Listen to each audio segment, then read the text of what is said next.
네트워크 두 번째 마지막 시간이 되겠습니다. OSI 7계층 그리고 프로토콜과 관련된 내용들 정리하도록 하겠습니다. 지금 설명드린 이 내용이 상당히 중요합니다. 매회 출제가 된다라고 보시면 되는 겁니다. 필기 때 물론 배웠지만은 실기는 프로토콜의 종류가 좀 더 다양하게 출제가 됩니다. 그래서 암기할 내용이 좀 있는데요. 강의를 통해서 이해를 하시고 시험장 가시기 전에 암기를 부탁을 드리겠습니다. 이번 시간 목차 말씀을 드릴게요. 먼저 네트워크 장비 정리하도록 하겠습니다. 그리고 OSI 7계층 프로토콜에 대해서 말씀을 드리도록 할게요. 네트워크 장비를 먼저 말씀드리는 이유가 네트워크 장비에 대해서 묻는 문제가 직접적으로 출제는 잘 되지 않는데요. 이 네트워크 장비하고 OSI 7계층하고 연결해서 출제가 됩니다. 그래서 네트워크 장비를 먼저 말씀을 드리고 그리고 OSI 7계층 설명을 드리도록 하겠습니다. 그리고 TCP/IP도 OSI 7계층처럼 계층이 나뉘어져 있습니다. 4개의 계층으로 나뉘어져 있는데요. 설명을 드리도록 하겠습니다. 먼저 네트워크 장비 말씀을 드릴게요. 회사를 예를 들어서 말씀을 드리도록 하겠습니다. 회사에 사원들이 사용하는 컴퓨터를 서로 연결을 했습니다. 연결을 해야만 통신을 할 수가 있겠죠. 그때 연결하는 장비를 허브라고 부릅니다. 쉽게 공유기다라고 보시면 됩니다. 그래서 허브는 컴퓨터를 연결하는 장치가 되는 거고요. 이렇게 한 회사를 네트워크로 구성하게 되면은 이것을 랜이다, 근거리 통신망이다, 로컬 에리어 네트워크다 그렇게 부르게 됩니다. 구내 동일 건물 내에 프로그램, 파일, 주변 장치, 프린터를 각 사원마다 한 대씩 연결할 필요는 없겠죠. 하나 구성을 해서 연결을 해서 공유할 수 있도록 만들면 될 겁니다. 자, 이런 자원들을 공유할 수 있는 컴퓨터 통신망을 근거리 통신망, 근거리 네트워크 그렇게 부르게 됩니다. 이게 기본 구성이 되는 거고요. 그 다음 리피터라는 장치도 있는데요. 리피터는 먼 거리에 있는 컴퓨터를 연결할 때, 그러니까 리피터는 신호를 증폭하는 기능을 가지고 있습니다. 먼 거리를 연결하게 되면 신호가 감쇄 현상이 발생을 할 겁니다. 그래서 옥상에 있는 컴퓨터가 있다면 리피터를 통해서 이렇게 연결을 할 수가 있습니다. 그리고 A라는 회사가 있고 B라는 회사 이렇게 랜을 구성을 했고요. 이 랜과 랜을 연결할 때는 브릿지라는 장치를 이용을 합니다. 동종의 랜을 연결할 때 사용하는 장치가 되겠습니다. 그 다음 라우터가 있습니다. 라우터는 네트워크를 연결한다. 외부 망하고 이렇게 연결을 할 때 라우터를 이용을 해야 되는 겁니다. 네트워크 연결하게 되면 라우터 생각하시면 되겠습니다.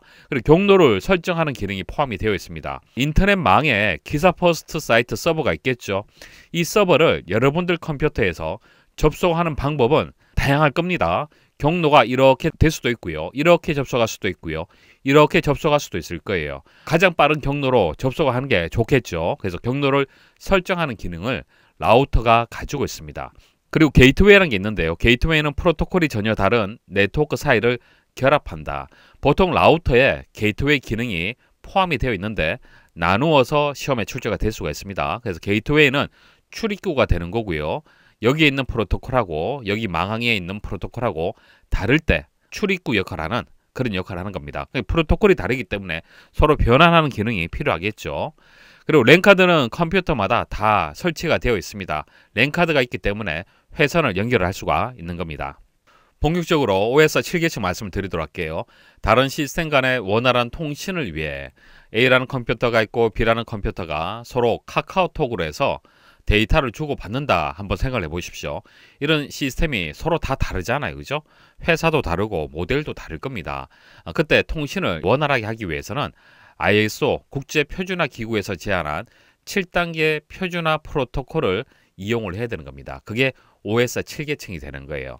여기서 프로토콜이라는 것은 컴퓨터 통신에서 컴퓨터 상호 간에 데이터를 송수신하기 위한 통신 규약을 프로토콜이다 그렇게 부르는 겁니다. 여러분들하고 저하고 통신을 할 때 어떤 통신 규약을 이용을 합니까? 프로토콜이 뭐죠? 한국어가 되는 거예요. 동일한 프로토콜이 있어야만 서로 통신을 할 수가 있는 겁니다. 프로토콜을 맞춰줘야만 데이터를 주고받을 수가 있는 거예요.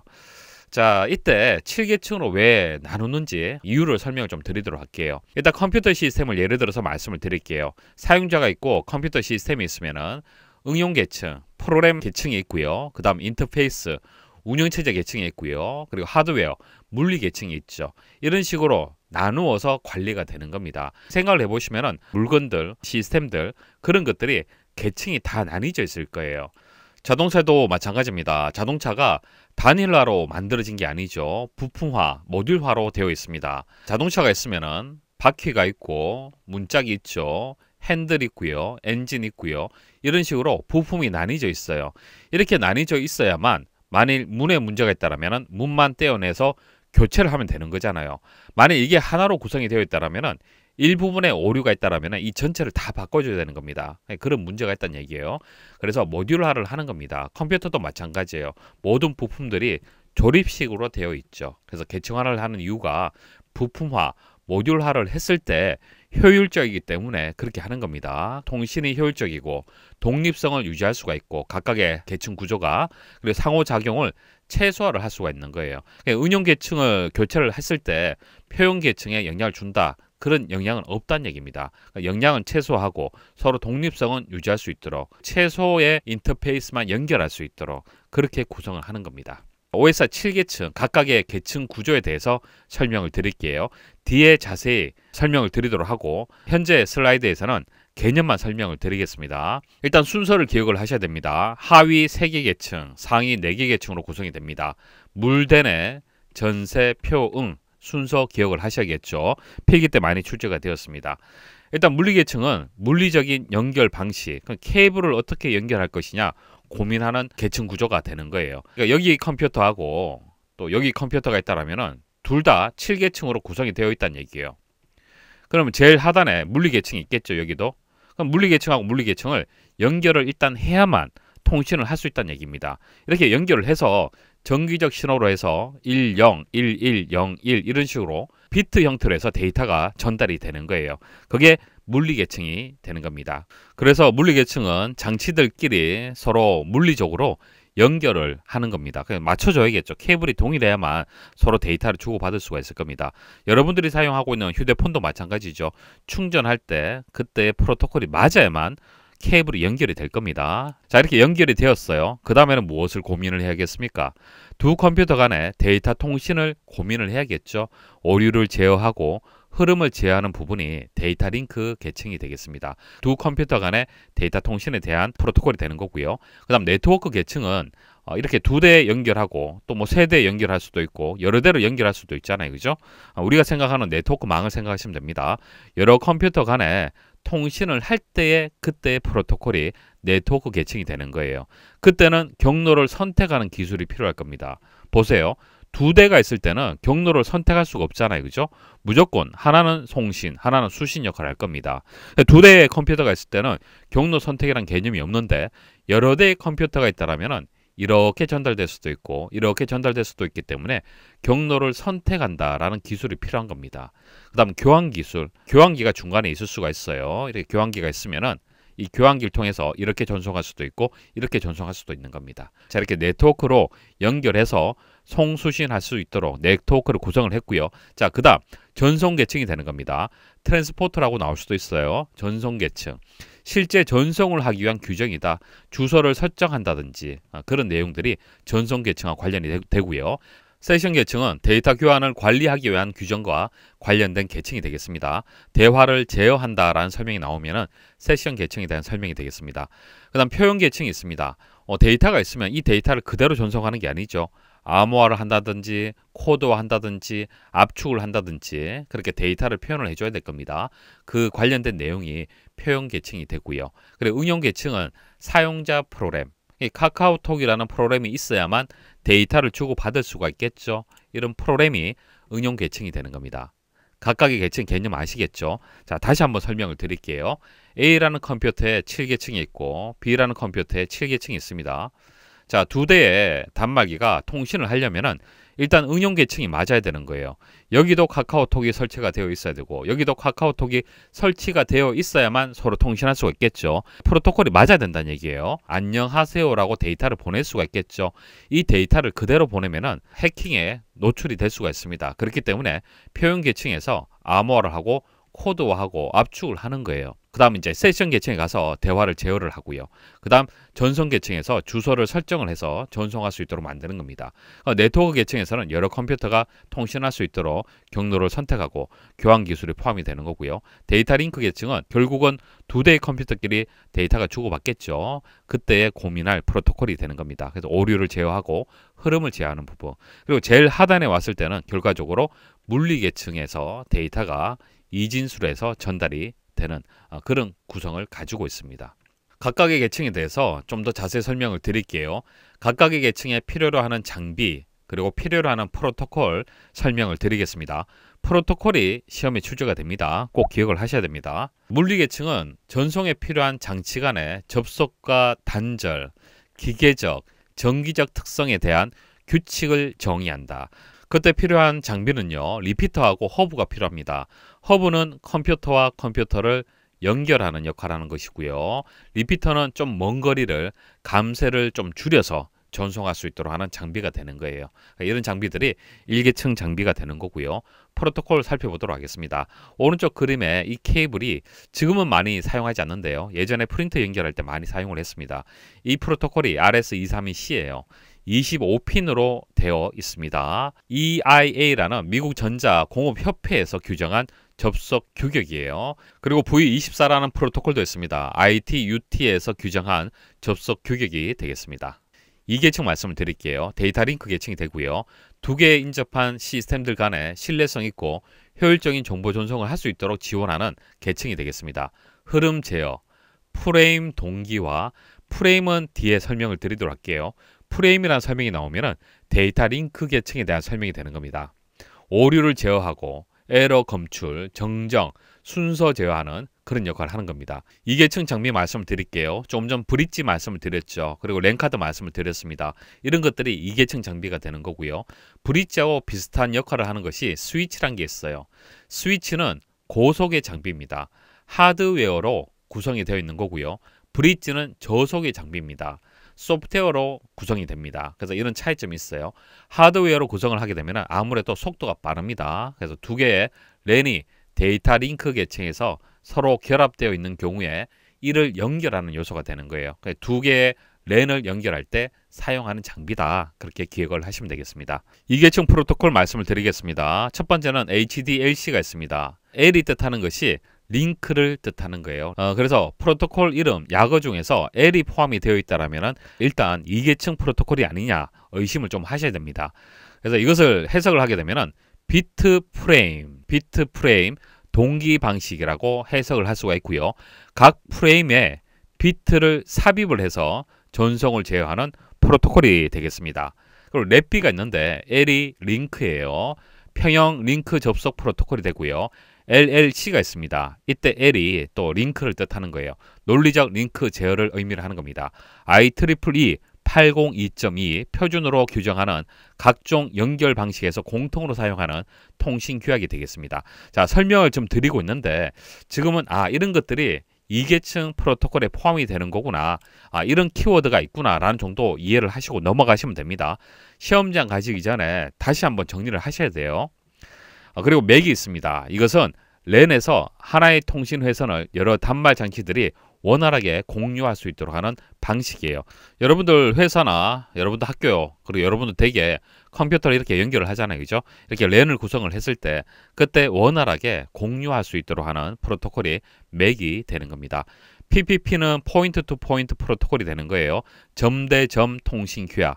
두 통신 노드 간, 두 컴퓨터, 두 단말기 간에 직접 연결하는 프로토콜이 되겠습니다. PPP라는 프로토콜만 있어도 두 대의 컴퓨터를 연결을 해서 통신을 할 수가 있습니다. 세 번째 계층인 네트워크 계층 살펴보도록 하겠습니다. 개방 시스템 간에 네트워크 연결을 관리하는 기능이 있다. 네트워크 연결이라는 설명이 나오면 네트워크 계층에 대한 설명이 되는 겁니다. 데이터의 교환, 중계 기능이 포함이 되어 있습니다. 교환 기술, 경로를 설정하는 기술, 패킷 정보를 전송하는 그런 기술하고 관련이 있습니다. 패킷이라는 키워드 기억을 하십시오. 패킷 설명 나오면 네트워크 계층과 관련이 있습니다. 패킷이라는 것은 메시지를 일정한 비트 수로 분할을 해서 송수신 측 주소 그리고 제어 정보를 부과를 해서 만든 데이터 블럭이에요. 안녕하세요 기사 포스트입니다 라는 것은 메시지가 되는 거예요. 이 메시지 전체를 하나로 해서 전송하는 것이 아니라 이걸 쪼갭니다. 쪼개서 동시에 발송을 하는 거예요. 메시지는 버스라고 보시면 되고 패킷은 택시라고 보시면 됩니다. 좀 더 빠르게 전송을 할 수가 있겠죠. 각각의 패킷에다가 어디로 보낼 것인지 송수신 주소가 있어야만 전송을 할 수가 있겠죠. 그리고 제어할 수 있는 정보까지 포함을 시켜서 실제 데이터 외에 이런 정보, 부가 정보를 포함을 시켜서 블록으로 만든 것이 패킷이 되는 겁니다.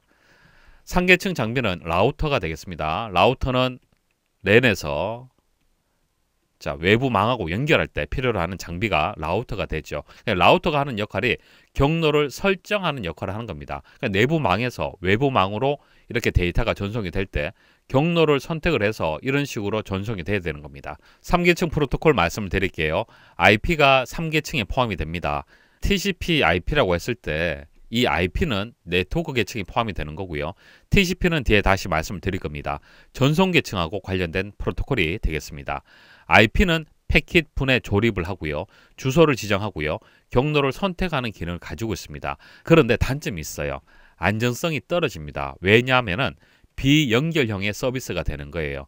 송신 측이 있고 수신 측이 있으면 이것을 가상회선으로 연결을 해서 전송을 하게 되면 안전하게 전송을 할 수가 있는데 그렇지 않다는 얘기입니다. 그냥 툭 던져버리는 거예요. 비연결형의 서비스가 IP가 되는 겁니다. 그래서 이 단점을 보완한 것이 ICMP가 있어요. 여기서 C가 뜻하는 것이 컨트롤, 제어를 뜻하는 겁니다. TCP/IP에서 신뢰성이 없는 IP를 대신해서 송신 측으로 네트워크의 IP 상태에 에러 메시지를 전달해주는 프로토콜이 되는 겁니다. 그리고 IPv4, IPv6, 우리 IP 설명드릴 때 말씀드렸던 IP 주소 체계가 되겠죠. 이런 것들도 3계층에 다 포함이 되고요. IPX는 인터 네트워크가 되는 거예요. 인터 네트워크라는 것은 망간을 뜻하는 겁니다. 그러니까 망하고 망 사이에 패킷을 교환을 할 때 그때 필요로 하는 프로토콜이 되는 거예요. 미국 노벨사에서 만든 프로토콜이 되겠습니다. 그리고 X25라는 프로토콜도 필요합니다. 패킷 교환망 프로토콜이 되겠습니다. 그래서 패킷이라는 설명이 나오면은 네트워크 계층하고 관련이 있다. 자, 그렇게 기억을 하십시오. ARP와 RARP 설명을 드리겠습니다. 일단 주소가 어떻게 변환이 되는지 설명 좀 드리도록 할게요. 여러분들이 기사 포스트 사이트에 접속을 할 때는 도메인 네임을 이용을 합니다. 도메인 네임을 입력을 해서 접속을 하죠. 근데 컴퓨터는 이것을 이해하기 힘듭니다. 이것은 사람이 이해하기 쉬운 형태가 되는 거고요. 컴퓨터가 이해하는 것은 IP 주소를 이해를 하죠. 그래서 이것을 변환해주는 장치, 시스템이 DNS가 있습니다. DNS는 다시 말씀을 드리도록 할게요. DNS는 3계층 프로토콜은 아닙니다. 도메인 네임 시스템이라고 해서 도메인 네임을 IP 주소로, IP 주소를 도메인 네임으로 변환해주는 시스템이 되는 거예요. 자, 이렇게 IP 주소로 변환을 했는데 사실 이 IP 주소도 컴퓨터가 이해를 못합니다. 물리적 주소, 맥 어드레스로 바꿔줄 필요가 있어요. 맥 어드레스는요, 통신을 위해 랜카드 등에 부여된 주소가 되는 겁니다. 그러니까 물리적 주소가 되는데 여러분들 컴퓨터에 랜카드가 다 설치가 되어 있어요.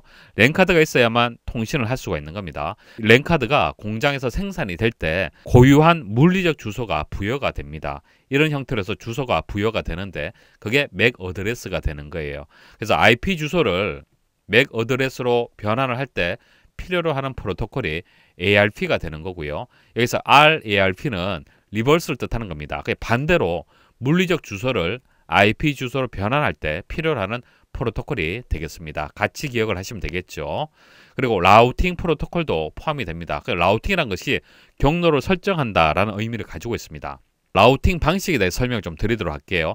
여기서 설명되는 프로토콜들이 다 3계층에 포함이 됩니다. 라우팅이란 것은 어떤 네트워크에서 통신 데이터를 보낼 때 최적의 경로를 선택하는 과정을 라우팅이라고 하는 겁니다. 내부 라우팅이 있고 외부 라우팅이 있습니다. IGP라고 해서 이것은 내부가 되는 거고요. EGP는 외부 라우팅 기술이 되는 겁니다. 내부 먼저 말씀을 드리겠습니다. 자율 시스템 내부에서만 이루어지는 라우팅 프로토콜이 되는 겁니다. 자율 시스템 줄여서 AS라고 부르게 되는데 하나의 회사에 속하는 라우터의 집합이 되는 겁니다. 1번 회사 내에 라우터가 이렇게 구성이 된다. 이 라우터끼리도 서로 연결을 해줘야 됩니다. 이게 IGP가 되는 거예요. 이해하시겠죠? 그리고 2번 회사도 있겠죠. 자, 이렇게 구성이 되었을 때 내부하고 내부하고 이렇게 연결이 되게 되면 EGP가 되는 거예요. 자율 시스템 간의 라우팅 프로토콜이 EGP가 되고, 종류는 내부는 RIP, IGRP, OSPF 이렇게 세 가지 종류가 있고요.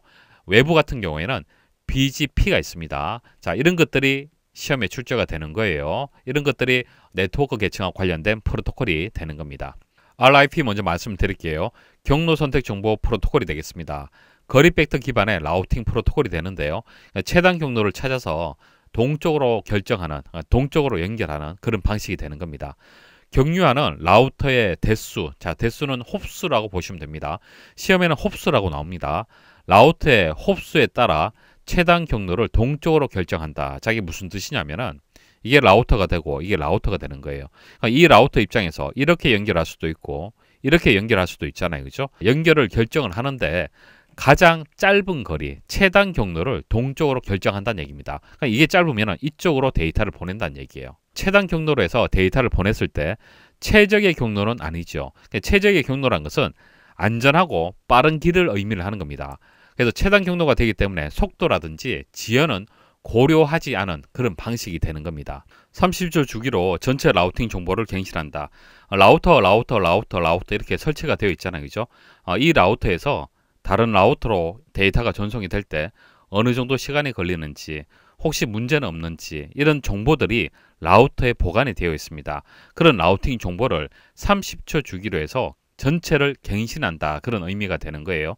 30초라는 이 주기가 짧을 수도 있지만 사실 컴퓨터 내에서는 30초는 상당히 긴 시간이라 보셔야 됩니다. 변화 업데이트 시 많은 시간이 소요가 되겠죠. 전체를 갱신을 해야 되기 때문에 많은 시간이 소요가 된다. 그렇기 때문에 큰 규모의 네트워크에서는 사용할 수가 없어요. 전체 라우팅 정보를 갱신을 해야 되기 때문에 그렇습니다. 소규모의 동종 네트워크에 적합한 방식이 되겠습니다. 최대 홉수를 16 미만으로 제한합니다. 한 대라든지 15대 정도가 해당이 된다는 얘기입니다. 그러니까 16대 이후부터는 안 돼요. 이 프로토콜을 이용할 수가 없습니다. 그래서 RIP는 단점이 크게 두 가지가 있어요. 첫 번째는 최단 경로를 연결을 하기 때문에 최적의 경로는 아닙니다. 그리고 30초라는 이 시간이 좀 길 수가 있어요. 좀 줄이면 좋을 것 같아요. 그래서 그런 단점을 가지고 있습니다. IGRP 말씀을 드릴게요. RIP의 문제점을 개선한 시스코에서 개발한 프로토콜이 되겠습니다. 네트워크 상태를 고려하는 거예요. 조금 전에 말씀을 드릴 때 RIP는 최적의 경로가 아니다. 그냥 네트워크 상태를 고려하지 않죠. 그냥 최단 경로로 설정하는 겁니다. 네트워크 상태를 고려해서 라우팅하는 방식이 IGRP가 되겠습니다. 중규모에 적합한 방식이 되고요. OSPF 말씀을 드릴게요. RIP의 난점을 해결했습니다. 그냥 RIP보다 빠르게 업데이트를 하는 거예요. 경로 설정에 대한 정보가 빨리빨리 업데이트가 되면 그만큼 데이터를 효과적으로 최적의 경로로 전송을 할 수가 있습니다. 인터넷망에서 이용자가 최단 경로를 선정할 수 있도록 라우팅 정보에 노드 간의 거리 정보, 링크 상태 정보. 자, 링크 상태 정보는 링크 상태 알고리즘하고 관련된 내용인데요. 설명을 드리도록 하겠습니다. 이런 정보를 실시간으로 조합을 해서 최단 경로로 라우팅을 지원하는 프로토콜이 되겠습니다. 경로 수에 제한이 없기 때문에 대규모 네트워크에 사용이 가능한 프로토콜이 되고요. 링크 스테이트 방식이란 것은 라우팅 정보에 변화가 생길 경우 변화된 정보만 네트워크 내 모든 라우터에게 알리는 방식이에요. RIP는 어땠습니까? 변화된 정보뿐만 아니라 모든 정보를 갱신하는 방식이었어요. 근데 이것은 100대가 있다면 이 100대에서 발생한 정보 중에서 변화된 것만 갱신을 하기 때문에 시스템 부담이 덜하겠죠. 이 방식은 OSPF가 가장 대표적인 프로토콜이 되는 겁니다. BGP 말씀을 드리겠습니다. EGP의 단점을 보완한 방식이 되겠습니다. EGP는 가장 대표적인 외부 게이트웨이 프로토콜이 되는 거예요. 이것의 단점을 보완을 했는데 EGP 같은 경우에는 다른 도메인, 다른 회사 사이에 라우팅 시 속도에 문제점이 있어요. 왜냐하면 EGP는 보완하고 제어가 본래 목적이에요. 그렇기 때문에 이 문제점이 있는데 이것을 보완한 방식이 되겠습니다. 여러 자율 시스템 간의 라우팅 정보를 교환을 하고요. 규모가 큰 네트워크에 상호 연결이 가능합니다. 그래서 인터넷 서비스 업체 간의 상호 라우팅을 할 때도 이 방식을 이용을 합니다. 인터넷 서비스 업체 ISP라고 부르는데 KT라든지 SK와 같은 통신 업체를 생각을 하시면 됩니다. 발전된 형태의 거리 벡터 라우팅 프로토콜이다. 라우팅 프로토콜이 크게 두 가지로 나뉩니다. 거리 벡터 라우팅 프로토콜이 있고 링크 상태 라우팅 프로토콜이 있어요. 그래서 OSPF는 링크 상태 라우팅 프로토콜이 되고 나머지는 거리 벡터 라우팅 프로토콜이 되는 겁니다. 전송 계층 말씀을 드릴게요. 전송 계층은요, 종단 시스템, 엔드 투 엔드, 단말기 이런 설명 나오면은 전송 계층에 대한 설명이 되겠습니다. 종단 시스템 간에 신뢰성 있는 데이터 전송이 가능하도록 만드는 계층이 되겠습니다.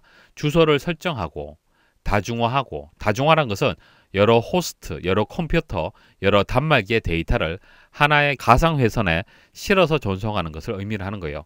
회선이 이렇게 있으면은 이 회선을 공유해서 보통 데이터를 전송을 하잖아요. 그죠?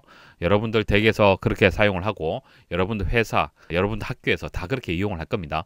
회선을 하나만 가지고도 여러 단말기들이 공유해서 데이터를 보낼 수가 있을 거예요. 그게 다중화의 개념이 되는 겁니다. 이런 키워드와 관련이 된 겁니다. 전송하는 서비스 단계가 연결을 설정하고 전송하고 연결을 해지한다. 컴퓨터가 있으면 연결을 일단 설정하고 전송하고 연결을 해제하는 방식으로 해서 전송을 하는 겁니다. 4계층 장비는 게이트웨이가 되고요. 4계층 프로토콜 말씀을 드릴게요. TCP, IP에서 TCP가 포함이 됩니다. TCP는 가상회선을 연결하는 형태예요. 연결을 해서 전송을 하기 때문에 신뢰성, 안정성이 높은 방식이 되는 겁니다. UDP는 같은 전송 계층의 프로토콜이 되는데 비연결 형태의 방식이 되는 거예요. 그래서 신뢰성이 떨어지고요. 그 대신 속도는 빠릅니다. 연결을 하고 연결 해제하고 이런 과정 필요 없잖아요. 그죠? 그냥 데이터를 보내버리면 되는 거예요. 실시간 전송에 유리한 방식이 UDP가 되는 겁니다. 게임을 할 때 속도가 중요하다. 그러면 UDP를 이용하면 되고 속도보다도 안정성, 신뢰성이 중요하다. 그럼 TCP 프로토콜을 이용하면 되는 겁니다. 5계층 세션 계층 말씀을 드리겠습니다. 대화, 회화를 제어하고 통신하는 사용자들의 동기화를 담당하는 부분이 되겠습니다. 그리고 동기를 조절한다. 이런 설명 나오면 세션 계층에 대한 설명이 되는 거예요. 동기화라는 것은 데이터의 전송 측과 수신 측의 타이밍을 맞춰주는 것을 동기화다. 그렇게 부르는 겁니다. 그리고 5계층하고 6계층하고 7계층의 장비는요, PC가 되겠습니다. 6계층 말씀을 드릴게요. 표현 계층이 되고요. 서로 다른 데이터 표현 형태를 갖는 시스템 간의 상호 접속을 위해 필요한 계층이 되는 겁니다. 코드를 변환하고 서로 맞도록 코드 맞춰줄 필요가 있겠죠. 암호화를 하고 압축을 한다든지 이런 설명 나오면은 표현 계층에 대한 설명이 되고요. 6계층의 장비는 PC가 되고요. 프로토콜은 JPG, MPEG-4, 자, 이와 같이 그래픽이라든지 사진, 동영상 이런 것들을 압축하는 프로토콜이 포함이 되겠습니다. 운영 계층은 사용자가 OSI 환경에 접근할 수 있도록 서비스를 제공하는 그런 프로그램 생각하시면 되겠습니다. 장비는 PC가 되고요. 프로토콜 말씀을 드리겠습니다. 여러 개가 있는데 설명을 드리도록 할게요. HTTP, 웹 서비스를 받을 때 HTTP 이용합니다. 하이퍼텍스트를 전송하는 프로토콜이 되겠죠. 하이퍼텍스트를 기반으로 멀티미디어, 문자, 그림, 동영상, 음성 이런 것들을 볼 수 있게 하는 서비스가 되겠습니다. 텔넷은 원격 접속 혹은 가상터미널 이렇게 부릅니다. 여러분들 댁에서 회사의 컴퓨터, 원격제 있는 컴퓨터를 접속할 때 사용하는 프로토콜이 텔넷이 되는 거고요. FTP는 파일을 전송할 때 사용하는 프로토콜. DNS는 조금 전 말씀을 드렸죠. IP 주소와 호스트 이름, 도메인 네임이 되는 거예요. 변환하는 시스템이 되겠습니다. DHCP는요, D가 뜻하는 것이 다이나믹, 동적을 의미를 하는 겁니다.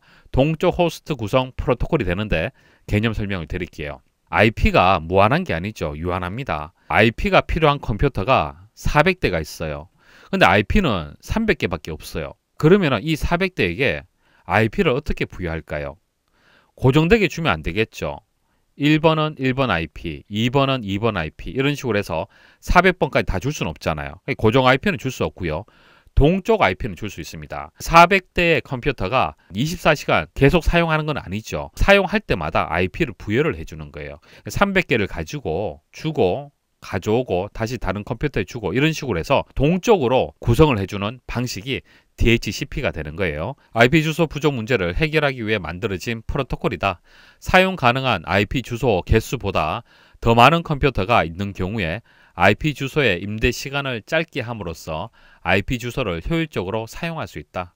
SNMP, 이것은 간이망 관리 프로토콜이라고 해서 네트워크 장비를 관리 감시하기 위한 프로토콜이 되고요. UDP라는 설명 나오면은 SNMP가 되는 겁니다. 그러니까 UDP 상에 정의된 프로토콜이 되는 거예요. TCP 아닙니다. SMTP는요, 메일을 송신할 때, POP3는 메일을 수신할 때, SSH는 S가 Secure를 뜻하는 겁니다. 그래서 보안하고 관련된 프로토콜이 되는 거고요. 네트워크 상에 안전하게 원격 접속 그리고 데이터 전송을 실현하기 위한 프로토콜이 되겠습니다. 텔넷, FTP 서비스를 대체하기 위한 네트워크 보안 도구 중에 하나가 되고요. 기본적으로 22번 포트를 이용합니다. 포트가 무엇인지 설명을 드리도록 할게요. IP 주소가 가리키는 PC에 접속할 수 있는 통로가 되는 거예요. IP는 여러분들 댁에 주소라고 생각하시면 되고, 여러분들 댁에 방이 4개가 있다. 그럼 내가 접속을 할 때 IP 주소, 자, 이 집 주소에 1번 방 혹은 2번 방, 3번 방, 4번 방 이런 식으로 해서 이 통로를 이용할 수가 있겠죠. 이 방을 이용할 수가 있겠죠. 그 개념이 포트의 개념이 되는 거예요. 서비스의 종류가 많기 때문에 같은 포트를 이용할 수는 없습니다. 서로 다른 포트를 이용을 해야만 서로 충돌되지 않겠죠. 22번 포트를 사용을 해서 다른 네트워크상의 컴퓨터에 원격 접속하거나 파일을 복사할 수 있게 해주는 프로토콜이 되는 겁니다. FTP는 21번이 되고 SSH는 22번, 텔넷은 23번, SMTP는 25번 이런 식으로 포트 번호가 다 다릅니다. 프로토콜 데이터 단위 말씀을 드릴게요. 각 계층마다 데이터 단위가 다릅니다. 응용 계층, 표현 계층, 세션 계층은 데이터가 되는 거예요. 안녕하세요 기사퍼스트입니다. 이게 메시지가 되겠죠. 전송 계층은 프로토콜 중에서 TCP가 해당이 되고 네트워크 계층은 IP가 해당이 된다 그렇게 말씀을 드렸죠. 전송 계층은 데이터에다가 부가 정보를 추가를 하는데 TCP 헤더를 추가를 해줍니다. TCP 헤더란 것은 송수신자의 포트 번호, 순서 번호, 응답 번호를 의미를 하는 거예요. 데이터에다가 TCP 헤더를 추가해서 세그먼트다 그렇게 부르는 겁니다. 세그먼트라고 했을 때 전송 계층이 되는 거예요. 그리고 네트워크 계층은 이 상태에다가 IP 헤더를 더 추가를 했어요. IP 버전, IPv4도 될 수도 있고 IPv6도 될 수가 있겠죠. 전송지 IP, 목적지 IP, 프로토콜의 종류 이런 정보들을 포함한 것이 IP 헤더가 되는 거예요. IP 헤더를 추가를 해서 전송을 하는데 이것을 우리는 패킷이다. 패킷하게 되면 네트워크 계층이 되는 거예요. 그리고 데이터 링크 계층은 이 정보에다가 맥 주소, 물리적인 주소가 되겠죠. 맥 주소 정보를 포함을 시켜서 프레임 단위로 해서 데이터가 전송이 됩니다. HDLC라고 데이터 링크 계층의 프로토콜 말씀을 드렸죠. L이 뜻하는 것이 링크를 뜻하고 프레임하고 관련이 있다 그렇게 말씀을 드렸습니다. 문제는 여러분도 스스로 풀이를 부탁을 드릴게요. 문제만 있는 그 자료를 통해서 스스로 한번 풀이를 해보십시오. 이론적인 내용 다 설명을 드렸습니다. 추가 설명 필요한 문제들만 말씀을 드리도록 할게요. 3번 문제 보도록 하겠습니다. 괄호에 들어갈 알맞은 답을 쓰시오. 사용자가 OSI 환경에 접근할 수 있도록 하는 서비스를 제공한다. 응용 계층이 되겠죠.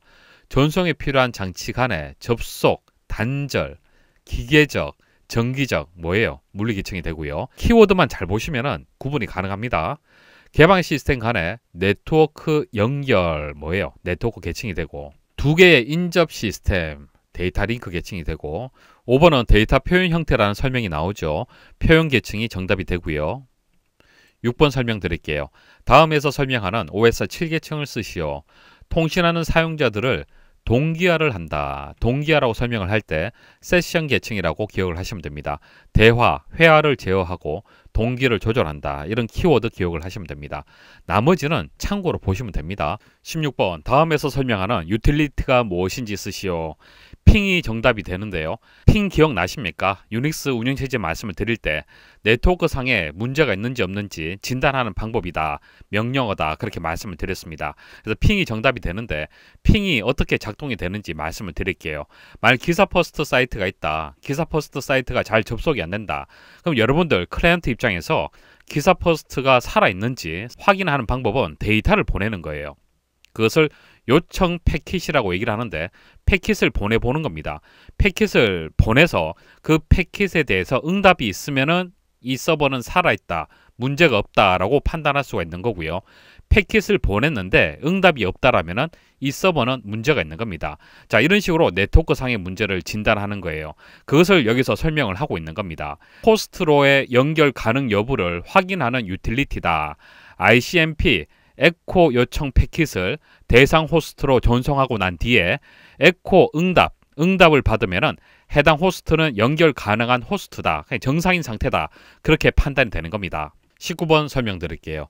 OSR 7계층의 순서는 아시겠죠? 이 순서하고 TCP/IP 계층 구조하고 비교해서 시험에 출제가 됩니다. 응용, 표현, 세션까지가 TCP/IP에서는 응용 계층이 되고요. 전송 계층은 그대로 전송 계층이 됩니다. 그리고 물리 계층하고 데이터 링크 계층을 합쳐서 네트워크 액세스 계층이라고 부르고요. 네트워크 계층은 인터넷 계층이라고 부르게 되는 겁니다. 이렇게 4개의 계층 구조를 가지고 있다는 것을 기억을 하십시오. 그리고 20번도 같은 문제죠. 응용 계층 다음에는 전송 계층이 되겠습니다. 자, 여기까지 설명드리고 마치도록 하겠습니다.